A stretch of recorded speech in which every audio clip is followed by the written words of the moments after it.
Hi guys, and welcome back to the channel. Today we've got a first. This is a Squale on the channel. I've never actually reviewed one of these, so I'm quite interested, to see what I think of this watch.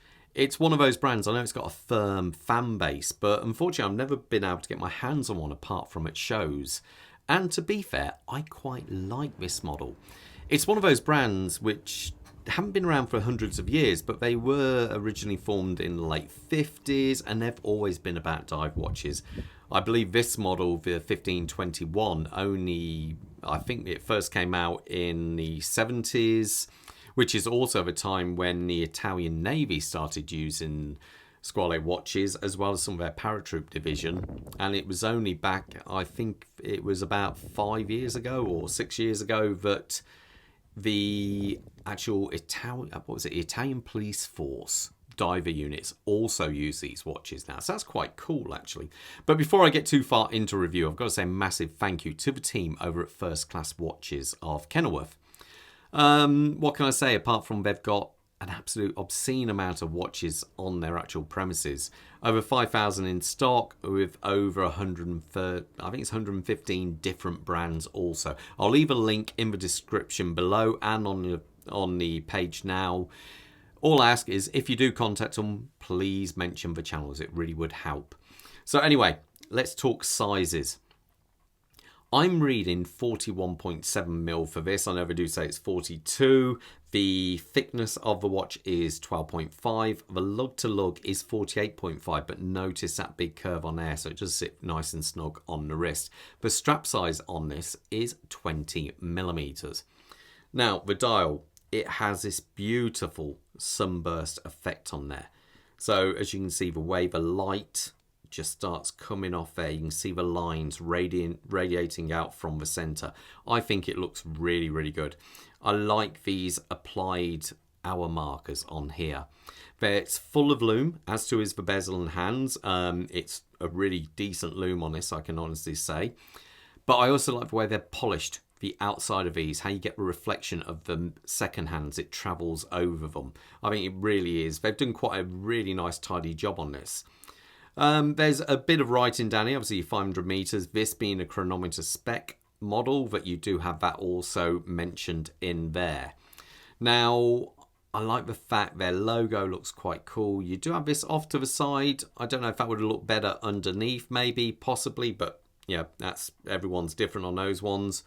Now, the handset, now you obviously have these, you have plenty of lume on the second hand there, but also to kind of counter it, because turns out this has been around for a long time with Squale, is the different coloured minute hand to really define the, at a glance, how long you'd been underwater. So overall, I quite like that dial. I think it is a very nice, colourful dial, right amount of colour, not too over the top. The sapphire crystal on top, it is flat, sorry. It's a flat crystal with a flat sapphire crystal with AR coating on there. Now, when it comes to the bezel action, let's have a listen. Very snappy, very well defined. Is there much back play? Yeah, there's a little bit. No, that's okay. There's a little bit, but not too bad. 120 click, does it line up at the center? Yes, it does. It looks like it's a coin edge bezel, and it looks like it has got a captive bezel type system on there. So it looks like you can only remove the bezel by undoing those screws, which I think is a more kind of just a nicer way of removing the bezel rather than having to pop it off with a case knife. Now, when it comes to the body of the watch, you've got this really nicely scalloped down, nicely angled down case there. It has got a satinized finish going along the side there with these nice, highly polished bevels going on there as well. So overall, what the advantage of this is, it sits down on the wrist far better. Just imagine if these lugs, these areas here, were straight. It would feel a lot more chunky on the wrist than it actually does at the moment, which is quite it's quite comfortable, I would say. It's also got a strange kind of system here. You see how it's round on this side, and yet you've got this angle on here, which is a kind of bit bizarre. I can only presume it's to add a little bit of material here as a crown guard. because the crown, as you can see, is down at the 430 position, and it is, the reason for doing that is so it doesn't snag on your wrist quite so much as if it was here. So you can get to the crown. It is obviously a screwed down crown, as this has 500 meters of water resistance to it. So overall, really nice. It is signed as well. Case is just nice and simple. Now, on the back there, you do have a nice bit of milling on there. It feels pretty smooth. Maybe a tiny little bit abrasive, only a tiny, but it does feel nice and smooth. Underneath there is a chronometer specificated, a chronometer spec Sleater SW200. So I put this on the time graph and it was pulling 2 seconds a day with a good beat rate as well. So what you're talking here, you've got around about 38 hours of power reserve, 26 joule, solid movement, no problem at all. So nice to see a chronometer spec movement at this price point. I think that's really good. Now, the strap on this is a Tropic strap. Now, fortunately, well, I say fortunately, that's not really fair. Fortunately, it also comes with a second strap, and I think that really does suit it. So obviously this is more a casual dress, where this would be your proper dive strap on there. Incredibly flexible, just feels super comfortable. A nice amount of kind of just a little bit of flex on there. On the back, the honeycomb, so you don't sweat, or it allows movement, yeah, underneath.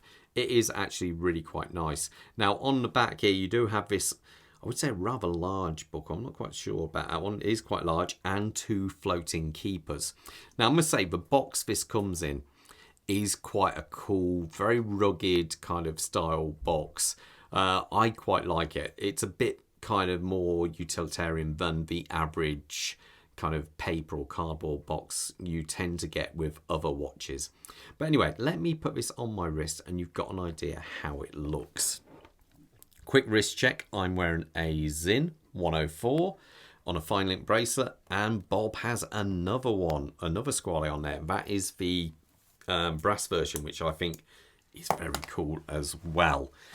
So anyway, I say my wrist size is 7¼ inches. Just put this on, and that's how it sits on there. So even though this is classified as a 42mm watch, see how snug it looks.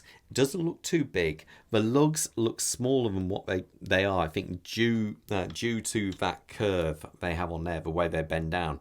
So you see how it sits more snug to the wrist. There's no really big gap between there like you do get on some other models.